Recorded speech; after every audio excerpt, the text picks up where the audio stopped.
Di saat yang sama, Saudara, Koalisi Perubahan untuk Persatuan mengklaim bahwa Anies Baswedan umumkan nama bakal cawapres setelah pulang ibadah haji. Lantas, Saudara, seperti apa tiga poros koalisi yang sudah ada dalam memenangkan persaingan dalam pemilihan kandidat cawapres? Kita bahas, Saudara. Sudah hadir bersama kami melalui sambungan Zoom ada Ketua DPP PDI Perjuangan Nusirwan Suyono, Ketua DPP Partai Nasdem Willy Aditya, dan juga ada Direktur Eksekutif Indikator Politik Burhanuddin Muhtadi. Selamat petang, Bapak-Bapak. Selamat petang. Oke, saya ingin ke Pak Nus dulu ya. Pak Nus, jadi saat ini kan bahwa ada Sandiaga menyebut ya bahwa Ganjar ini the next presiden. Apakah ini kode bahwa PDIP mungkin akan mengambil Sandiaga sebagai bacawa presnya? Minimal Pak Sandi sudah bisa menyesuaikan dengan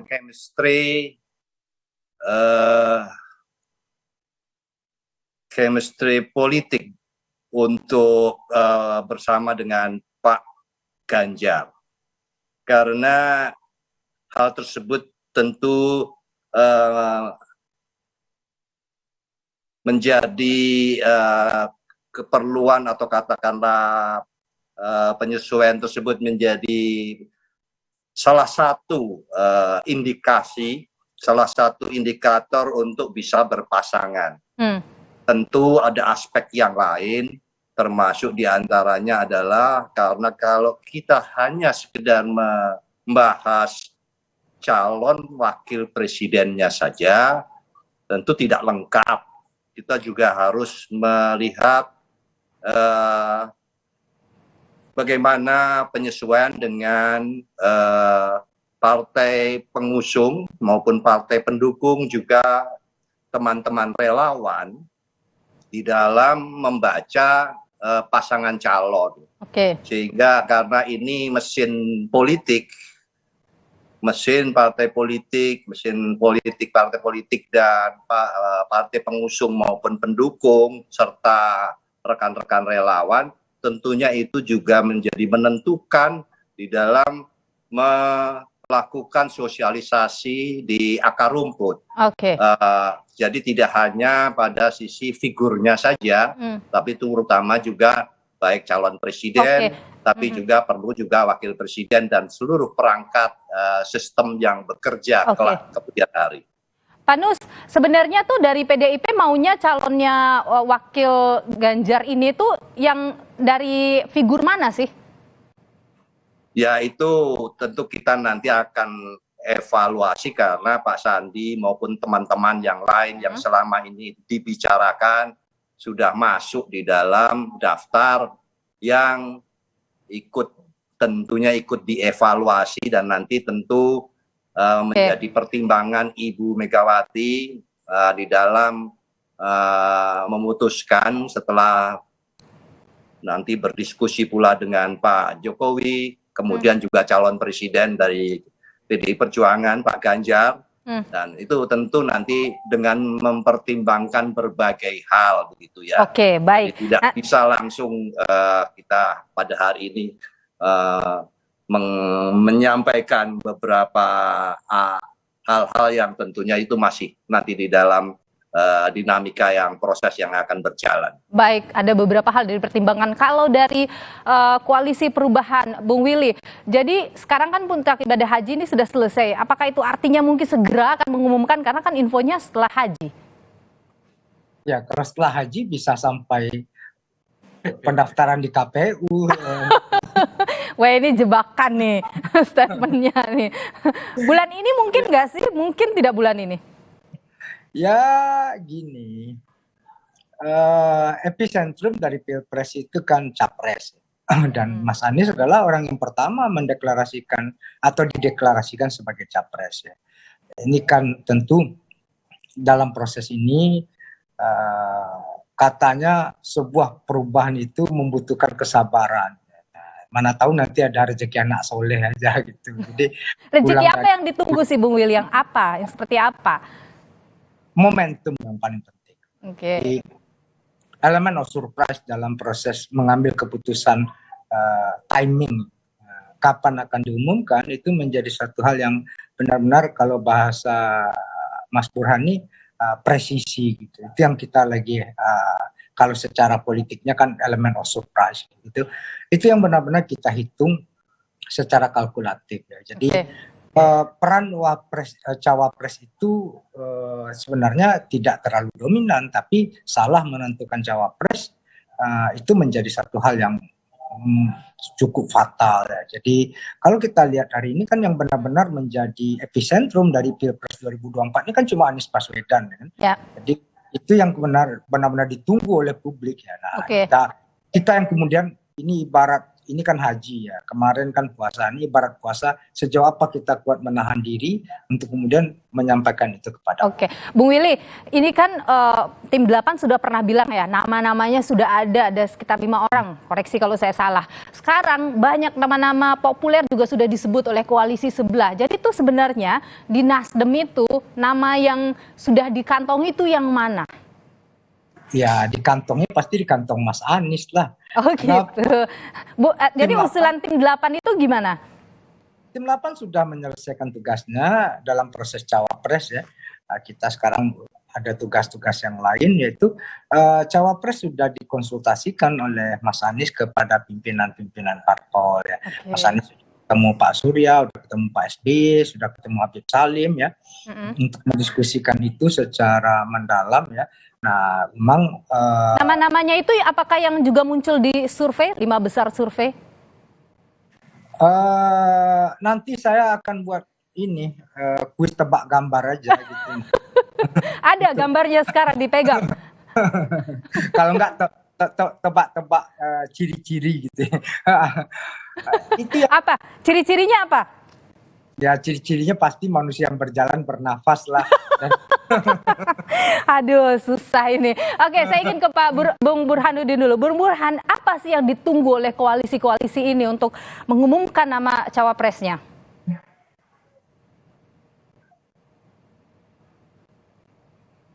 Ya, Pak, mohon maaf lagi masih di mute. Ya. Pertama waktu masih panjang. Jadi masih sampai Oktober pertengahan hingga awal November bagi proses pendaftaran. Jadi kita seringkali menuntut partai politik untuk mengumumkan capres-cawapres mereka lebih cepat dari yang seharusnya. Bahkan kalau kita lihat pengumuman capres, itu sudah jauh lebih cepat dari yang kita harapkan. Misalnya Mas Anies dideklarasikan 3 Oktober 2022. Ya, jauh sebelum pemilu 2024 bulan Februari. Mas Ganjar yang awalnya diprediksi akan diumumkan waktu haul Bung Karno ternyata diumumkan lebih cepat 2 bulan sebelumnya, 21 April. Jadi kalau kemudian kita meminta partai menuntut untuk diumumkan cawapresnya sebelum waktunya tiba, saya kira juga agak kurang tepat ya, karena bagaimanapun proses untuk menjalin koalisi itu tidak mudah. Ada beberapa pertimbangan. Pertimbangan yang paling utama adalah power sharing. Nah, pertanyaannya kalau cawapres yang diperlukan cuma satu untuk satu capres tertentu, sementara yang menginginkan banyak, bagaimana dengan partai yang tidak kebagian posisi cawapres? Nah, karenanya penentuan yang kedua selain power sharing tadi adalah seberapa mungkin capres yang diusung itu menang. Karena power sharing itu dimungkinkan terjadi kalau capres yang diusung punya potensi menang. Nah, bagaimana jika potensi menangnya berkurang? Nah, pasti ada hitung-hitungan lain yang harus ditentukan terkait dengan ke arah mana partai yang bersangkutan akhirnya berlabuh. Sementara waktu masih ada sekitar 4 bulan. Jadi menurut saya sepanjang 2 yang tadi saya sebutkan tidak ketemu nih loh, kemungkinan akan terus-menerus digantung sampai waktu tidak tersedia lagi ya buat capres atau buat partai dalam menentukan koalisi. Sebab kalau mereka tidak memilih nih loh, mereka nggak boleh ikut pemilu 5 tahun yang akan datang. Oke, Bung Burhan, kalau misalnya ada muncul statement bahwa segera kita umumkan atau seperti dari koalisi perubahan setelah haji nanti kita akan umumkan. Jadi itu hanya strategi saja kalau menurut Anda? Ya segera itu kan meskipun menunjuk pada waktu yang immediate ya, tetapi kan tidak tidak ditentukan kapannya. Yang dua, yang mengatakan juga bukan vote getter utamanya. Jadi yang mengatakan bukan pemilik partainya, bukan dewa-dewanya. Jadi kalau yang mengatakan lapis kedua, lapis ketiga, don't take it seriously. Jadi kalau Ibu Mega yang sudah bicara, kalau Bang Surya Paloh yang sudah bicara, kalau yang bicara itu sudah pemegang remote control partai baru. Tapi kalau baru lapis kedua, lapis ketiga, menurut saya anything can happen. Apa sih kerugiannya kalau misalnya terlalu cepat begitu misalnya mengumumkan? Nah ini menarik nih. Yang pertama adalah kalau terlalu cepat itu mudah diantisipasi pihak lawan. Sementara top 3 ini bedanya secara elektoral tidak terlalu jauh. Jadi mudah dimitigasi, mudah diantisipasi, dan mudah dicarikan resep atau antidotnya secara elektoral. Termasuk mudah juga untuk dikuliti kelemahannya. Nah, yang berikutnya kelemahannya adalah bagaimanapun proses waktu masih berjalan. Kalau misalnya dari awal menyebut cawapresnya, pihak-pihak yang dikecewakan karena tidak kebagian kursi cawapres itu potensial pindah ke kandang lawan. Jadi mereka nggak bakal mudah untuk tergoda menjawab pertanyaan Nilu. Karena sejauh ini masih banyak kerugiannya kalau menyebutkan cawapres lebih awal. Contoh, kalau Sandi yang diputuskan sebagai cawapres Mas Ganjar, apa jaminan Golkar dengan Ridwan Kamil atau Erlangga Hartartonya, kemudian Erick Thohir, yang lain tidak pindah ke yang lain. Oke, jadi ini saling menunggu lah, begitulah sekarang ya, sepertinya. Iya. Saya ingin ke Pak Nus dulu, PDIP. Jadi kalau analisanya bahwa ini saling menunggu, PDIP lagi nungguin dari sebelah juga atau gimana, Pak Nus? Kita tidak mungkin agak berbeda, sifatnya bukan menunggu atau ditunggu, tapi tentu kita memperhitungkan itu tadi, pertimbangannya banyak aspek. Bisa saja langsung terus habis itu Anda jadi wakil presiden gitu kan, meskipun bisa mengusung sendiri, tapi kan tidak semudah itu ya menetapkannya. Tapi tentu adalah pertimbangan-pertimbangan, wajar saja kita akan menghadapi sebuah acara konstitusi negara untuk memilih pimpinan nasional. Ya enggak bisa lah kalau misalnya kita hanya sembarangan terburu-buru begitu untuk menetapkan pasangan. Ya memang ini harus sabar menghadapi berbagai pertanyaan, khususnya di para media yang ingin segera mengeluarkan dan sebagainya. Tapi, artinya PDIP mungkin akan seperti sebelum-sebelumnya juga mengumumkannya di last minute nanti, jelang mendaftar. Ya nanti kita lihat saja. Tadi Mas Burhan sudah menyampaikan semua rakyat sudah memahami PDI Perjuangan pada waktu kita mungkin paling belakang dan tadinya diperhitungkan malah lebih lambat lagi, tapi ternyata Ibu Megawati bisa saja mengumumkan pada 21 April yang lalu dan itu lebih cepat dari yang dipertimbangkan. Jadilah situasional nanti tentu akan menjadi pertimbangan pula. Bung, kalau Nasdem begitu juga atau Koalisi Perubahan begitu juga akan last minute juga nungguin mungkin dari sebelah? Ya, kalau pepatah orang Sumatera itu mengatakan itu dari cangkir ke bibir banyaknya itu yang akan terjadi. Kadang-kadang yang sudah dalam mulut pun loncatnya dia. Nah, ini kan sebuah dinamika yang benar-benar kita yang harus benar-benar presisi, sabar untuk kemudian melihat sejauh apa keputusannya. Kenapa? Dinamika politik ini masih banyak yang harus kita perhitungkan dan pertimbangkan. Dan kemudian semua kandidat tidak ada yang tidak ingin play to win. Semua orang berkontestasi bukan hanya persoalan eksistensial, tapi itu persoalan how to get the power. Itu poin krusialnya. Nah, ketika dia how to get the power, maka kemudian alur pikir dan basis tatakannya itu adalah bagaimana cawapres yang mendampingi capresnya adalah sabangun dengan kehendak rakyat, sesuai dengan aspirasi rakyat. Yang kedua, memiliki kompetensi untuk pemenangan, baik secara kapasitas ataupun yang lain-lain sebagainya. Yang ketiga tentu harus menyolidkan partai koalisi atau bahkan memberikan efek tambah ya. Ini variabel yang mutlak harus kita perhitungkan. Nah, ini kan sekarang kita melihat beberapa hal yang masih bongkar pasang. Nah, di sini kemudian ada opportunity yang harus kita lihat secara terbuka. Nggak mungkin kita juga harus bikin barikade. Yang penting adalah kepastian tiket. Nah, sejauh ini Koalisi Perubahan untuk Persatuan itu sudah memiliki tiket. Nah, tinggal bagaimana kemudian masalah cawapresnya. Dan di sini kemudian kami sudah mendalaminya dan terus kemudian ya sekali lagi perubahan membutuhkan kesabaran seorang benar-benar untuk buat proses kemenangannya gitu. Baik, saya ingin ke Bang Burhan. Jadi Bung Burhan, kalau misalnya Anda sudah lama ya mengikuti gaya dari PDIP, kemudian juga Nasdem ataupun Gerindra begitu, Anda melihat kemungkinan besar yang akan diambil oleh PDIP ataupun juga Koalisi Perubahan dan Gerindra begitu, apakah nasional religius atau mungkin seperti apa gambaran Anda, analisa Anda?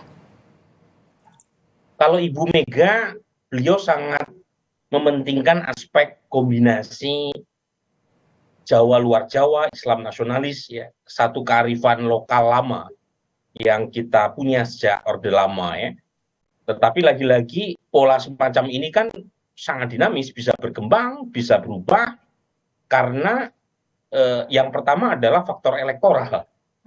Apakah kombinasi Islam nasionalis atau Jawa luar Jawa masih laku atau tidak? Pengalaman 2009 ternyata tidak laku. Pak SBY memilih Pak Budiono, keduanya berasal dari etnik Jawa dan sama-sama berasal dari Jawa Timur, tetapi menang telak satu putaran di 2009. Jadi lagi-lagi satu pandangan, satu keyakinan di mata elit itu harus dinegosiasikan, harus didamaikan dengan kepentingan elektoral. Karena pada ujungnya yang paling menentukan adalah dipilih rakyat atau tidak, dan ukurannya adalah elektoral, karena bagaimanapun sehebat apapun keyakinan atau program suatu capres, cawapres atau partai politik, itu ujungnya tidak akan bisa diimplementasikan kalau kalah. Kalau melihat gaya Surya Paloh bagaimana, Bung Burhan? Bang Surya adalah figur yang sangat percaya terhadap saintifik, ya, pendekatan saintifik. Jadi di antara elit partai yang paling dominan dalam menggunakan metodologi saintifik, salah satunya adalah Bang Surya Paloh. Jadi menurut saya beliau akan melihat kekurangan elektoral Mas Anies ada di mana, dan karenanya harus ditambal oleh cawapres yang punya kelebihan elektoral dalam rangka mencapai kemenangan. Alasan itu saya kira akan membuat beliau lebih fleksibel. Jadi tidak harus dari Nasdem, tetapi masalahnya adalah Nasdem tidak cukup kalau memakai pendekatan semata-mata dari Bang Surya. Harus dikompromikan dengan Demokrat, dengan PKS, mau atau tidak dengan tawaran tadi. Dan terutama Mas Anies mau atau tidak, karena pengantinnya adalah Mas Anies. Jangan sampai kawin paksa ya nanti ya. Jangan sampai kawin paksa dan belum apa-apa sudah pisah ranjang. Baik, terima kasih Bung Burhanuddin Muhtadi, Direktur Eksekutif Indikator Politik, dan juga Pak Nus, Ketua DPP PDI Perjuangan, dan Bung Willy Aditya, Ketua DPP Partai Nasdem, sudah berbagi informasi dan pandangan di Kompas Petang. Sehat selalu Bapak-Bapak. Terima kasih. Waalaikumsalam. Terima kasih. Waalaikumsalam.